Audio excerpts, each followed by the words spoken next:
agora a gente vem com a palestra do APL de Turismo na Costa Doce, Navegações na Hidrovia. E eu convido aqui para participar conosco o Fernando Estima, que é da Secretaria de Desenvolvimento, Economia e Turismo do município vizinho aqui, Pelotas. Muito obrigado, Fernando, seja bem-vindo e obrigado pela sua participação. Obrigado, boa tarde, professor. Eu agradeço o convite da FURI e do SEAD. Vou tentar ser bastante objetivo.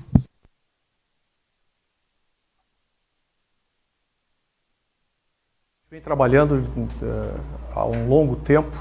Eu sou natural de Rio Grande, mas já estou há 30 anos em Pelotas.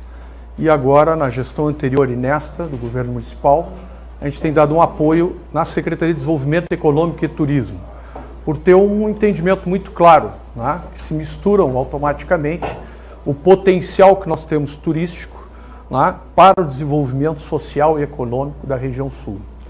E acho que esse é o grande desafio que a gente vai tentar mostrar para vocês aqui. Por que se formou a APL, né, e qual é o potencial que nós enxergamos isso. E principalmente, como é que se transforma o potencial em produto. Que eu acho que é o grande desafio da região, é conseguir transformar todas as belezas naturais, os recursos hídricos, os recursos culturais em um produto que possa ser melhor explorado para a economia de uma maneira sustentável, como se propõe hoje todos os projetos. Então, acho que eu venho representando a Zona Sul, né, que é a Associação dos Prefeitos, que ancorou o projeto a pedido de todas as entidades de turismo da região sul do projeto Costa Doce, né? Então, no primeiro ano, quando se forma um arranjo produtivo local, você tem... uma testadinha aqui para mim, por favor. Você tem a possibilidade de trazer um arranjo produtivo local, para que não fique só as entidades empresariais ou só as entidades acadêmicas, ou a iniciativa privada. O conceito do arranjo é juntar, né, todos esses atores numa única composição, numa única organização, sobre um único planejamento. Vou passar de uma maneira mais rápida aqui, né, para vocês terem um entendimento. São 19 municípios que estão envolvidos com o projeto do APL de turismo, né, estão citados aqui, não vou ser tão cansativo. Bom, as entidades envolvidas, né, é a Agência de Desenvolvimento da Costa Doce, a Associação das Prefeituras, que congregam 23 municípios, mas o projeto, por estar desenhado, né, na linha da Costa Doce, então todos os recursos hídricos mais a nossa costa, somam 19 municípios. A Costa Doce, que era a antiga Associação dos Municípios acima, né, que agora inclusive leva o nome da Costa Doce pelo mesmo potencial que ela compreendeu. O SEBRAE, como uma das instituições apoiadoras, principalmente porque nós conseguimos que parte do capital que o SEBRAE tem fosse direcionado para alguns trabalhos, né, necessários para ter a base de informação, indicadores, que nos faltam bastante. O CORED Sul e o Centro-Sul, que são os dois conselhos regionais de desenvolvimento da região sul. Tentando fazer uma questão que é bastante difícil e alguns aqui sabem bem o quanto, né, que é o alinhamento. Não adianta a gente desenhar um projeto de turismo se o CORED Sul vai fazer outro, se a Zona Sul outra e as prefeituras, por sua vez, cada uma sua. Então, o grande desafio na região é fazer o alinhamento, né? A gente conseguir ter um plano mais alinhado entre todas as instituições envolvidas. Aqui, de uma forma geral, me permitam, repito, ser um pouquinho mais objetivo, né, de todas as ações de monitoramento das atividades voltadas para o turismo na região. Eu vou passar aqui, que eu quero mostrar algumas imagens que são muito importantes, tá? Vamos agregar todas as instituições.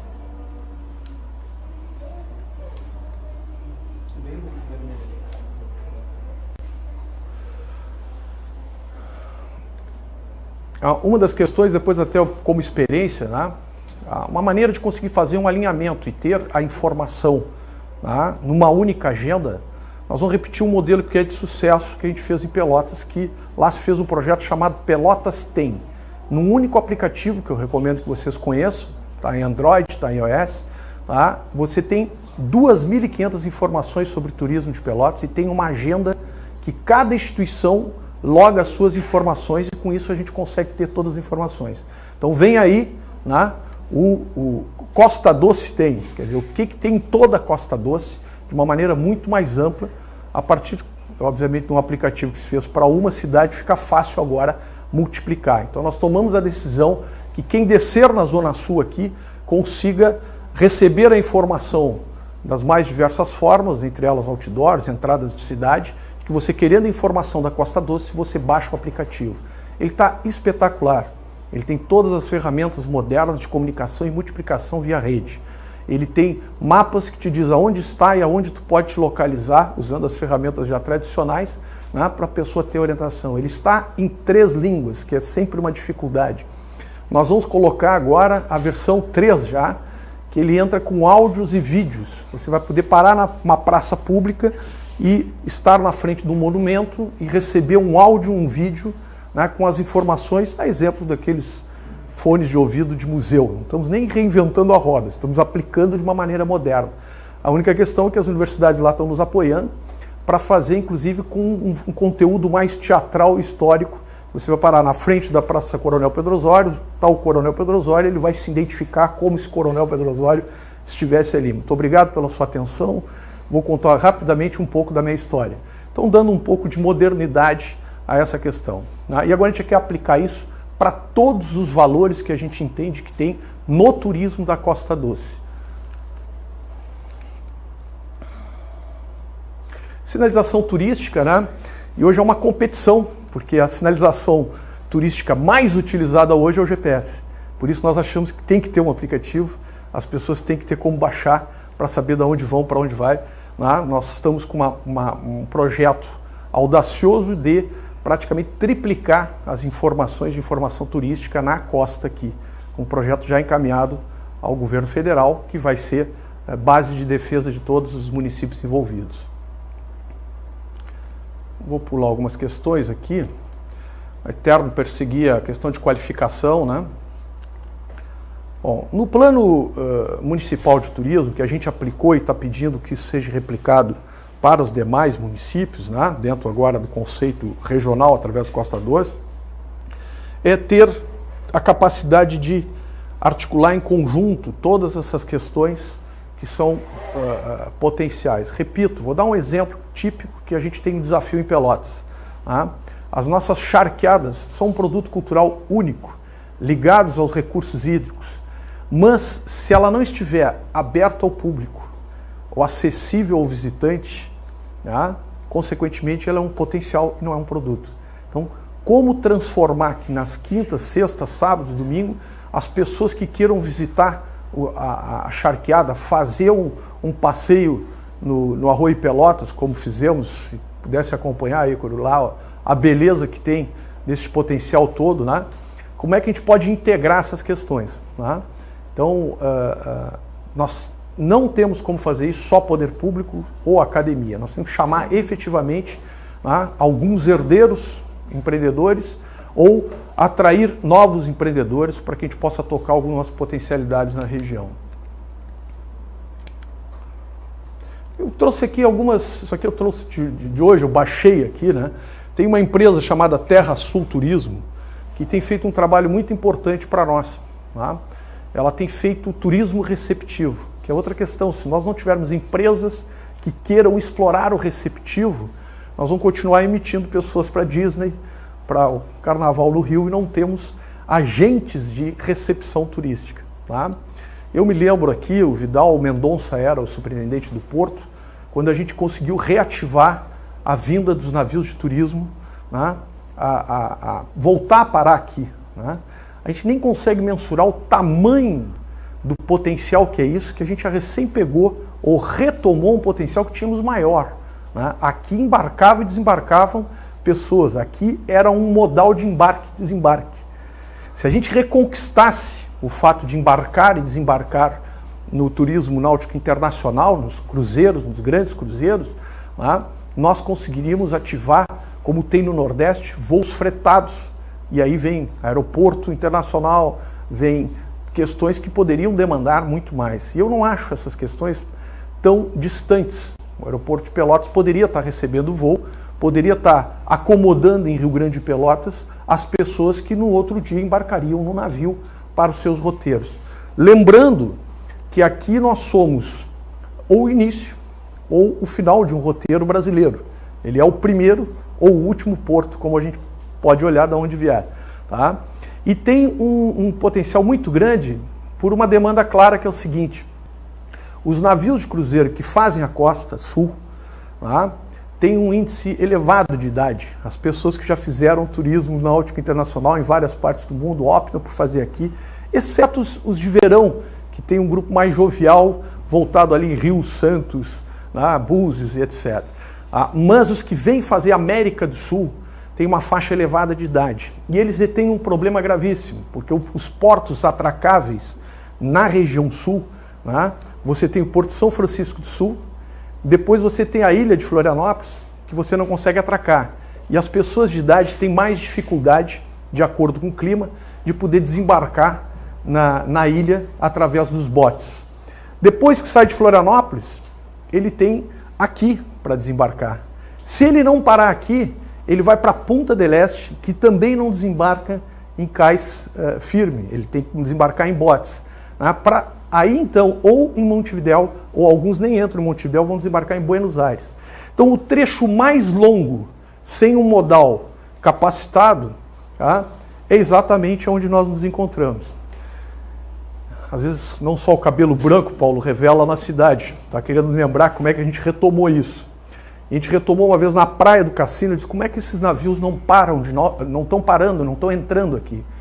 E era superintendente do porto, ainda antes do Vidal, se não me engano, o Thierry ou o Dante da PUS. Ele disse, olha, o pessoal até nos pergunta, qual é a oferta turística que vocês têm para nos oferecer? Ele disse, olha, semana que vem dá para fazer um exercício. Se tu me mandar um fax, aí que revela a idade, né? Se tu me mandar um fax com o que pode ser atraente a ponto de convencer essas pessoas de desembarcarem aqui. Eu fui rapidamente para casa, bati possivelmente uma Olivetti, né? E transmiti para o porto, que por sua vez mandou para a MSC. Só você vai desembarcar passando pelo canal, né, de acesso à barra, uma construção comparada à obra do Canal do Panamá, vai desembarcar num porto histórico ao sul do Brasil, toda a nossa colonização, vai percorrer os 6 primeiros quilômetros, né, da maior praia de extensão do mundo, vai passar pelo balneário do Cassino. Fizemos um roteiro, né, em direção a Pelotas, cidade histórica. Você vai descer no centro histórico, vai almoçar numa fazenda, né, conhecendo a colonização gaúcha e todo a questão típica gaúcha, retorna à cidade de Rio Grande, desce no centro histórico, visita o Museu Oceanográfico e retorna Olha só, isso nos interessa. Dá para fazer ainda há tempo. E fomos buscar em Porto Alegre uma empresa chamada Lourdes Fellini Turismo, que fez há 20 e tantos anos atrás esses desembarques. E retomamos isso, né?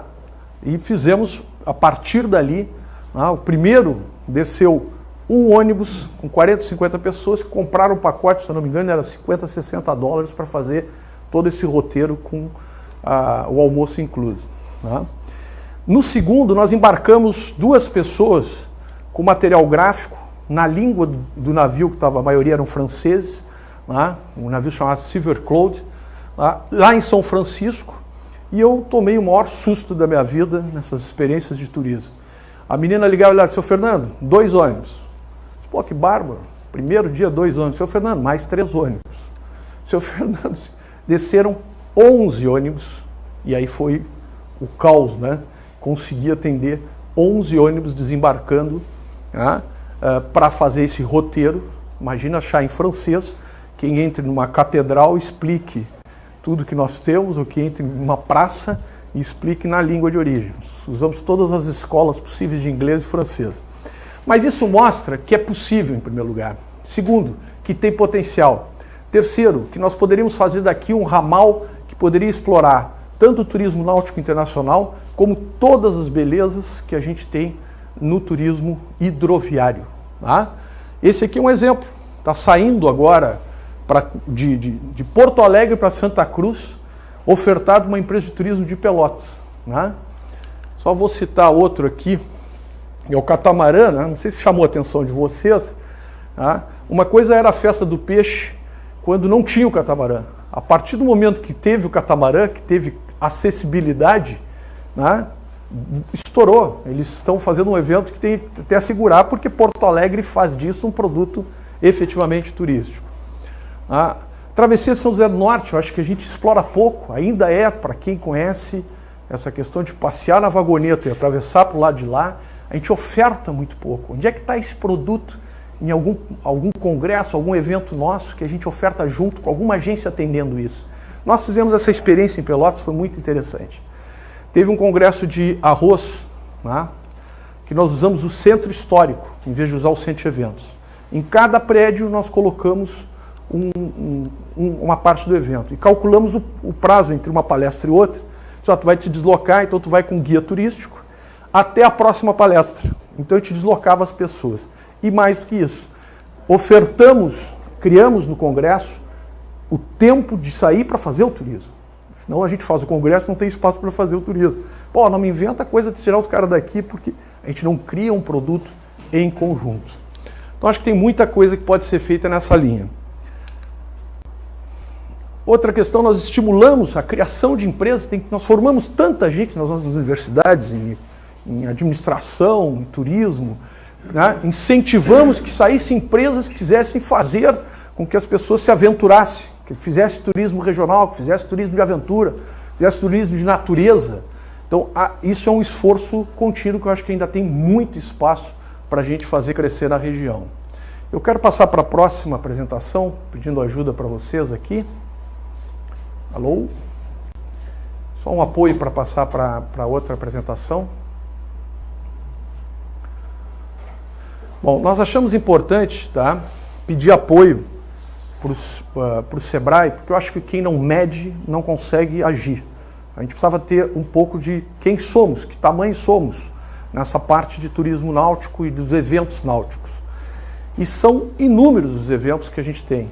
Tá? O que nós não temos, nós fizemos uma pesquisa apoiada pela IPO, né, que também dá credibilidade, não é um conjunto de informações levantadas simplesmente pelo interesse de cada um. Eu não vou me deter aqui muito, mas só para destacar, né, todos os serviços que a gente encontrou. Isso já é de 2013, carece até de uma atualização, mas tem uma série de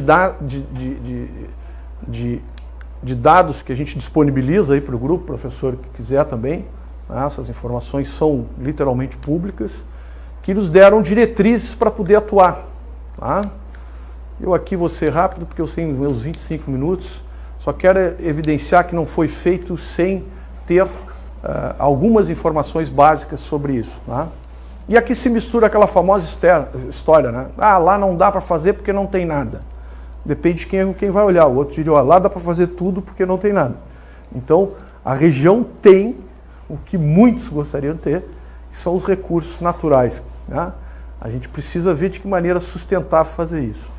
Vou dar um outro exemplo que a gente passou agora, que até não sei se eu cheguei a ter tempo de dividir com o Paulo, por exemplo. Né? Nós tínhamos dúvidas que algumas áreas poderiam ser usadas ou não em harmonia com a economia. Exemplo, nós temos uma área lá de complexidade ambiental altíssima, tanto que foi indeferida. Fizemos uma consulta na antiga área da Chácara da Brigada. Ela é entroncamento de uma hidrovia do canal São Gonçalo com Arroio Pelotas, que é patrimônio. Afinal, pode ou não pode? Se arrastava anos. A melhor maneira de fazer isso é encaminhar um projeto e esperar que os meios legais se manifestem tecnicamente. Bom, uma vez sinalizado que não é apropriado, então vamos direcionar essa área que se pensava numa extensão portuária, mas que teria muita restrição, não que não tivéssemos até recurso de recorrer de uma primeira análise, mas optamos por não. Vamos fazer dessa área então um parque. O que eu acho que tem um desafio, que quero crer que passamos uma fase mais antiga, mais rançosa, mais de discussão, é da sustentabilidade. Tá? Essa área, inclusive, ela tem um potencial ambiental gigantesco, cultural e arqueológico, que se misturam todos. Né? Então, a dúvida é o seguinte, como é que a gente faz a sociedade participar disso? Né? Como é que a gente faz disso uma base de ensino? Como é que a gente faz desta área também laboratório? Né?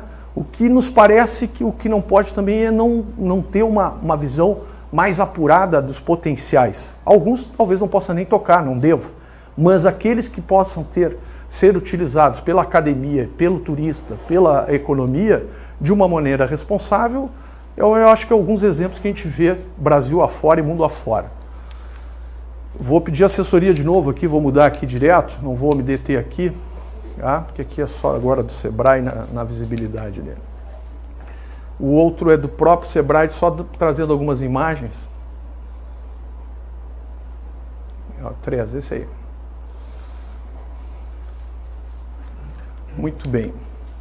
Esse então é um pouco mais do estudo e que fez levantamentos lá, de uma série de atividades desenvolvidas, lá, que aqui eu acho que tem algumas imagens marcantes para mim. Quer dizer, o volume de práticas esportivas voltadas à natureza são muito grandes. Tá? Agora, uma temporada no cassino, ou no Laranjal, ou em Tapes, se eu quiser alugar uma prancha ou me mover para a água, ou eu venho totalmente armado ou eu não tenho essa capacidade ainda. Né? Então, nosso desafio é que os locais passem a ofertar também a oportunidade para os visitantes. Tá? E aqui trago algumas imagens que foram do diagnóstico, que eu acho que são interessantes. Né? Voltando aqui também, a proposta de organizar um calendário. Aqui nós já temos dificuldade de andar junto, as instituições não é de hoje. Né? Nós somos tão próximos, mas nos afinamos pouco em organização e planejamento.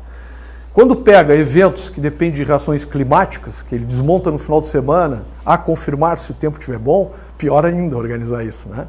Mas eu acho que a gente está num caminho aí para conseguir tirar um calendário anual dos principais eventos náuticos e trazer a oferta desses produtos para fora da região, para que a gente possa trazer mais gente de fora e com isso capitalizar e mostrar mais a região. Né? E aí começamos a identificar alguns eventos que foram feitos aqui em Tapes, né? Outro em Arambaré, né? São Lourenço do Sul, tem vários eventos, né? Pelotas. Essa é uma imagem para mim marcante do canal São Gonçalo numa última canoagem. É gente desfrutando pra caramba, né? Então a gente tem um potencial gigante aqui em Rio Grande, com a cidade ao fundo, né? Aqui Jaguarão, São José do Norte. E tem uma série de informações que, de novo, professor, eu vou deixar para vocês terem mais argumentos aí para o planejamento de vocês. Por fim, eu queria passar uma última apresentaçãozinha, tá? Que é a gente conseguiu mapear todos os recursos hídricos, tentar verificar onde estão cada um dos atores, sejam eles os veleiros, lá, as guarderias, onde é que estão os principais pontos de embarque e desembarque, né, do turismo náutico como um todo. Hoje a gente tem esse mapa, né, e não, acho que não é esse, desculpa, acho que é o do relatório do Uruguai. Tá? Mas eu queria ainda fazer um comentário, só passar rapidamente. Este aí pode ser. Tá? Esse eu acho que vai ter que rolar ele, não?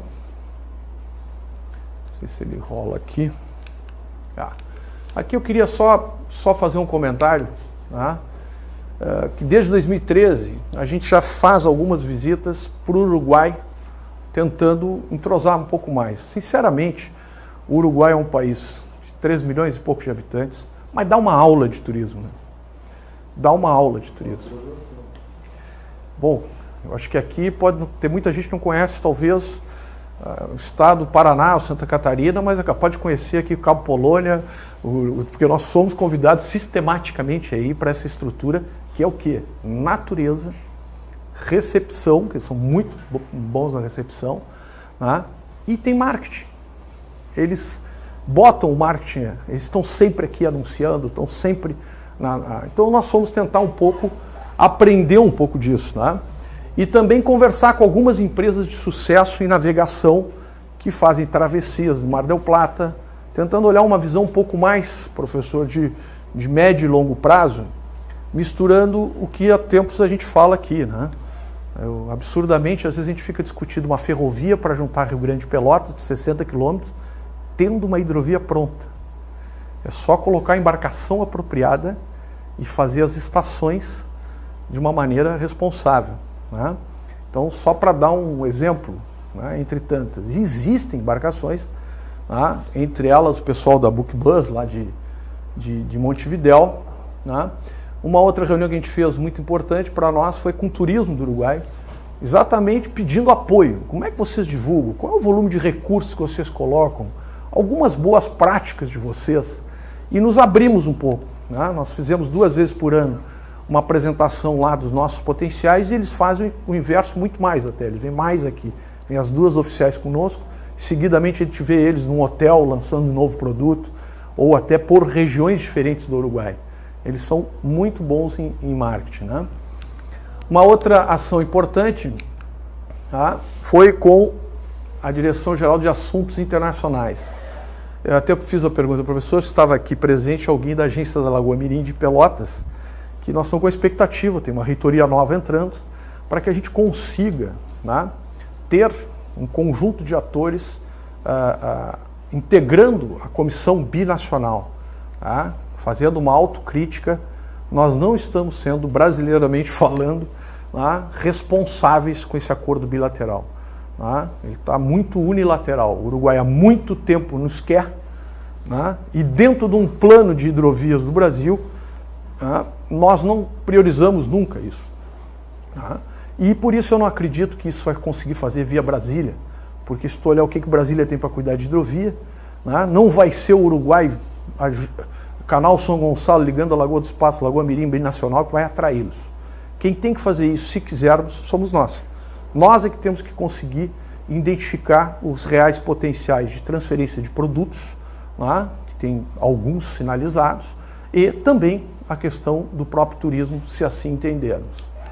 E a gente tem tentado, o interesse deles é impressionante, sempre se colocando totalmente à disposição. Então, as autoridades lá que são lá de infraestrutura e aeronáutica que cuida também das hidrovias, né? Eles têm muito pouco, é a mesma instituição que trata disso, né? O Ministério de Transportes, da mesma forma, já tem identificado todos os produtos que gostariam de fazer a transferência. E eu acho que aí tem que juntar mais a demanda, né? Não fazer isso se a gente não remontar a comissão lá do Brasil frente a este fato. E aí junta turismo, carga e os demais potenciais binacionais. Nós estamos com a interlocução construída lá e aguardando um pouco mais de apoio do lado brasileiro, dos ministérios pertinentes. Eu agradeço e me coloco à disposição. Desculpa fazer um pouco de geral aqui para vocês, mas a ideia é falar um pouquinho do potencial da hidrovia, que é muito maior certamente do que eu coloquei aqui, mas foi uma satisfação. Em nome da Zona Sul, eu agradeço a oportunidade, professor. Nós aqui agradecemos a participação, Fernando. Eu não sei, agora a gente coloca novamente à disposição o microfone para alguém que tem algum questionamento ou tem... Eu vou aproveitar, eu sou o Luciano Figueiredo, então na verdade não é um questionamento, eu queria parabenizar assim, pela participação. Esse convite foi feito muito em cima para o APL, para a Zona Sul, e o prefeito que hoje é de Jaguarão, que é o presidente, que é o senhor Fábio, né? Ele estaria num outro evento, e então, Fernando, eu agradeço a tua vinda, a tua participação, muito importante assim para essa continuidade dos estudos. E sei que foi muito em cima, mas realmente eu acho que vem muito a colaborar com o tema que está sendo tratado, total inserção. Então só gostaria de reforçar isso e que tu repassasse ao próprio presidente da Zona Sul. Né? Muito obrigado, Marcelo. Tem sido a rotina aí do trabalho e eles estão trabalhando amanhã, eles têm uma audiência com o governador sobre a BR-116, então estavam bem envolvidos aí. Paulo. Paulo Duarte, da FEPAM Regional. Fernando, tu colocaste um exemplo interessante aí que a gente foi discutir não em função de turismo, né? Teve uma negativa, enfim. Mas ia te perguntar assim, outras limitações que tu enxerga do que a gente pudesse ser facilitador. Facilitador naquele sentido mais interessante da palavra, né? Inclusive de qualificador, né? Então hoje a gente está aqui, principalmente em Rio Grande, com esse assunto, né? De manhã eu saí para falar ali com a imprensa sobre a questão do cassino, tira carro, bota carro, aí polêmica, aí, né? E construir mesmo muito poucos estão afim, né? Todo mundo está afim de bater boca, né? Então é um pouco da nossa cultura também. Mas toda essa costa que a gente tem, já quando eu estive em Santa Vitória também, um período lá no município, tentei fazer esse link para a gente usar melhor essa costa aí, de novo, né, qualificadamente. E já tem alguns produtos aí que eu tenho visto, numa das vistorias que eu vi, o pessoal caminhando, vai a pé até o Chuí, né, então, coisa que a gente pudesse colaborar nesse sentido, né, de não só do conhecimento que a gente tem dos locais, mas de como abordar e como estar naqueles locais ali, né? E normalmente um licenciamento da vida tende a fazer esses questionamentos, né? Levantar coisas que a gente até não sabe e como a gente interagir ali. Então, alguma coisa nesse sentido, eu acho que seria interessante para a gente poder olhar para frente com mais vontade de fazer as coisas junto. Paulo, eu acho que é muito oportuno pelo seguinte, a gente tem se reunido pouco para planejar e agir em conjunto, e muito para discutir planos prontos unilaterais. E aí as audiências públicas só nos afastam, né? A gente planeja muito pouco junto, né? Meu irmão é ambientalista, Sérgio Estima, conhecido como Serginho, do NEMA, né? Eu digo, eu acho que existe várias maneiras, né, de ajudar a construir algumas questões. Eu tenho certeza que se a gente fizesse um exercício agora aqui, no quadro assim, 10 ações que a gente poderia fazer para melhorar a questão ambiental da Praia do Cassino. Tá? Eu tenho algumas. Será que não conseguimos zerar plástico? Que talvez seja uma das maiores agressividades que a gente dá na praia. Quer empacotar um pastelzinho, quer vender, é papel, de preferência. Então, eu acho que a gente tem que construir mais em conjunto, porque a gente tem se reunido num processo pós-construção. E aí sobra pouco, a gente briga muito. Então, estou dando exemplos de uma série de discussões. Esse evento que tu citou, existem vários já querendo fazer a caminhada, que é maravilhosa. E tem um que foi organizado por um grupo internacional. Ele chegou aqui porque olhou o mapa, olhou o potencial, não perguntou quase nada para ninguém e fez. Perguntou às autoridades certamente pertinentes, mas foi feito por um grupo internacional. Então, eu comento assim, eu tenho um lado Estima, que é português, e outro lado que é Cury. Alguns dizem que antes de eu nascer, nasceu um balcão. Eu nasci atrás dizendo suas ordens. Eu gosto de venda e gosto de pessoas. E acho que a gente se vende pouco. A gente, de vez em quando, raramente a gente é comprado. Quando alguém enxerga o potencial, vem aqui, organiza e monta um produto, ele vai e faz. Nós vendemos pouco. Nós vendemos muito pouco. Porque não planejamos os produtos, né? Então, acho que o segredo é desarmar um pouco mais. Aqui é a nossa gauchada, vou dar um último exemplo aqui para encerrar, que vocês já estão com outro palestrante. Né? Se pegarmos na década da Revolução Farroupilha, né, sirvam nossas façanhas de modelo a toda a terra, né, nós fizemos uma guerra de 10 anos. No mesmo período, nós tínhamos um outro gaúcho de freguesia do Arroio Grande, né, denominado Barão do Mauá, que construiu a primeira ferrovia, fez o primeiro porto, fez o primeiro telégrafo até o Rio de Janeiro, do Rio de Janeiro, a Portugal, iluminou o Rio, entre outras façanhas. Tá? Fez isso no Rio de Janeiro, sendo aqui, na mesma década. Nós brigamos 10 anos, matamos 5, 10% da nossa população, né? E saímos com um empate glorioso pela luta. Né? Eu acho que a gente briga demais. E eu acho que a região precisa mais Barão de Mauá. Precisa mais gente que queira trabalhar, fazer, realizar, independente às vezes de ser o protagonista. Eu acho que nós temos que aprender a ser um conjunto de coadjuvantes. E isso eu acho que eu tenho feito questão sempre que posso dizer que a gente está tentando contribuir, né, nessa linha. Tentar juntar mais coadjuvante, que faça um planejamento, que quando chegue numa audiência a gente consiga ter uma questão mais bem resolvida. Até porque eu não acredito, apesar de estar aqui representando, que as classes políticas vão planejar para nós. Para mim, são as classes produtivas e as instituições de ensino e outras que podem planejar. A parte política vai montar as ações de planos políticos de acordo com o que a sociedade quer. O que eu queria... Claro que esse é um primeiro encontro, a gente vai desenvolver mais, mas talvez você possa... a gente está procurando aqui um pouco esse papel de coadjuvante, né? Como é que a gente pode ajudar e tal. Então, em relação... Quer dizer, eu vejo que tem linhas aí definidas, né? Calendário náutico, tem a visão da hidrovia como digamos, um ramal turístico, vamos chamar assim, né? Bom, a gente tem já algumas articulações e certamente vai explorar mais com universidades lá do lado dos uruguaios.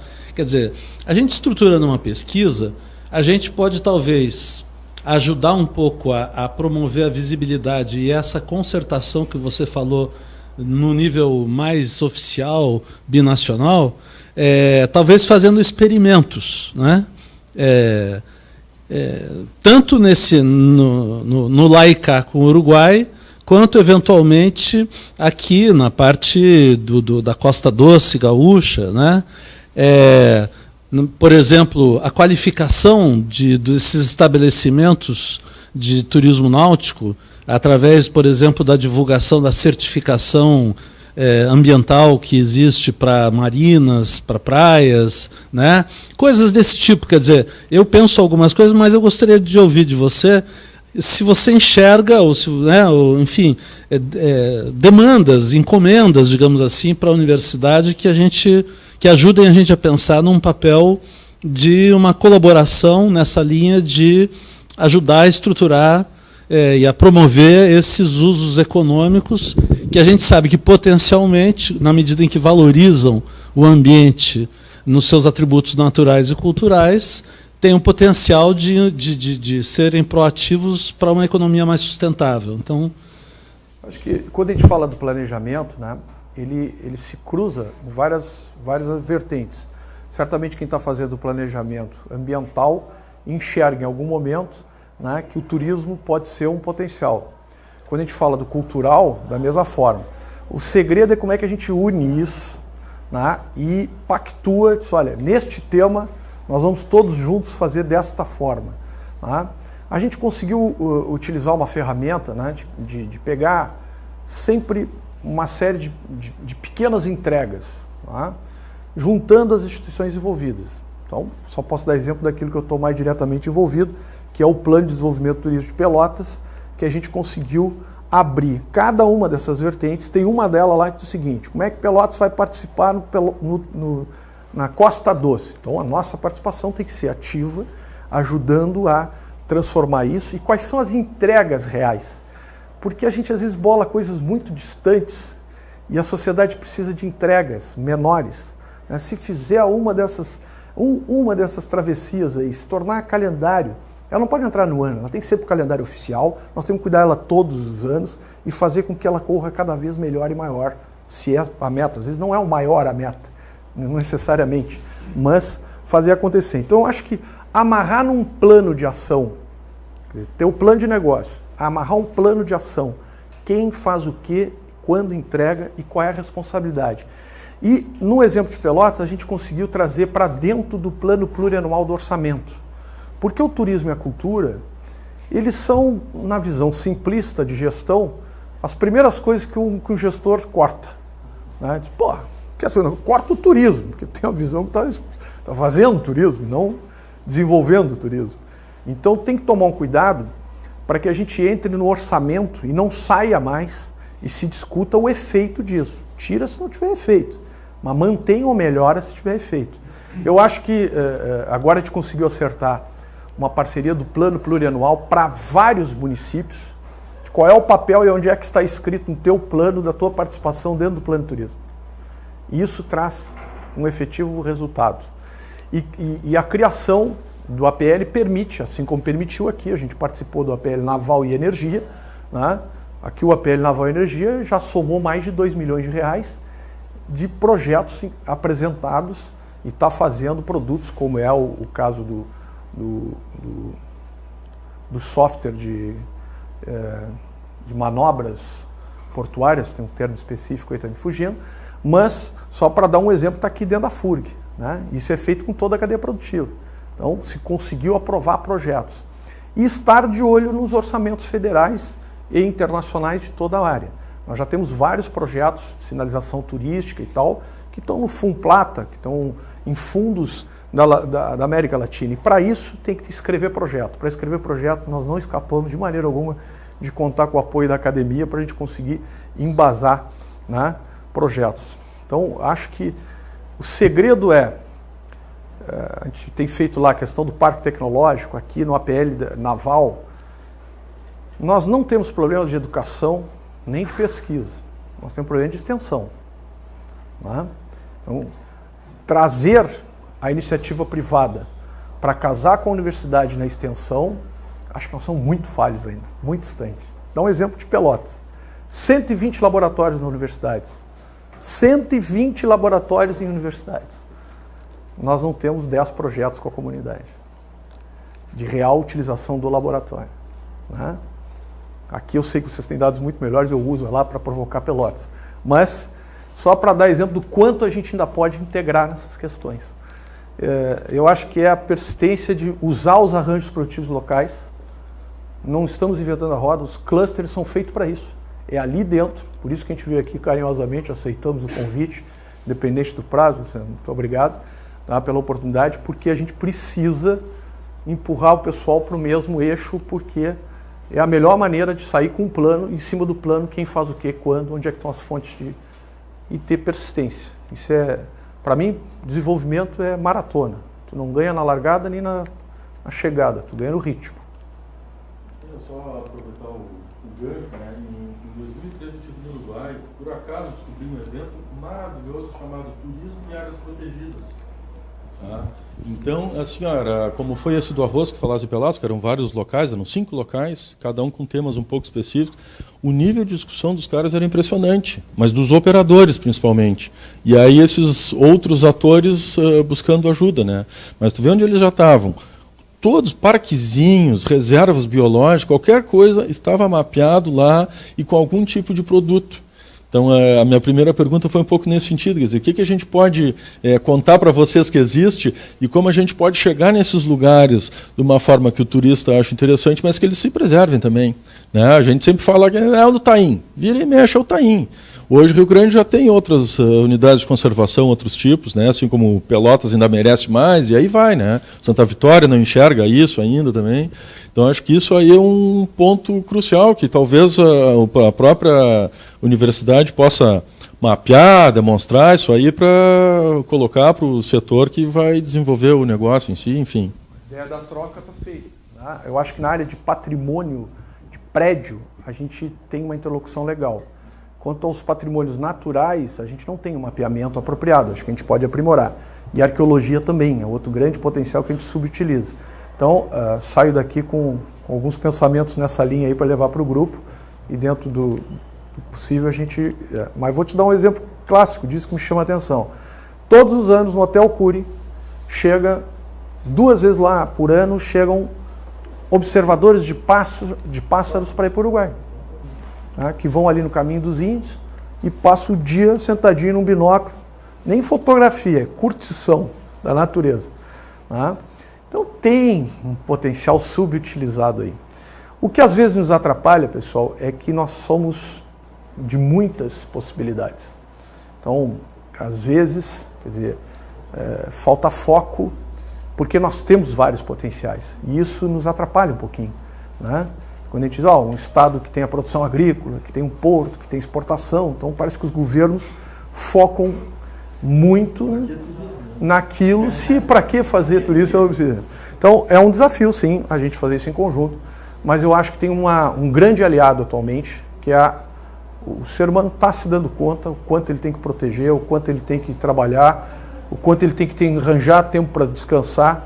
E acho que lazer, turismo e cultura estão andando mais facilmente agora nas nossas mentes.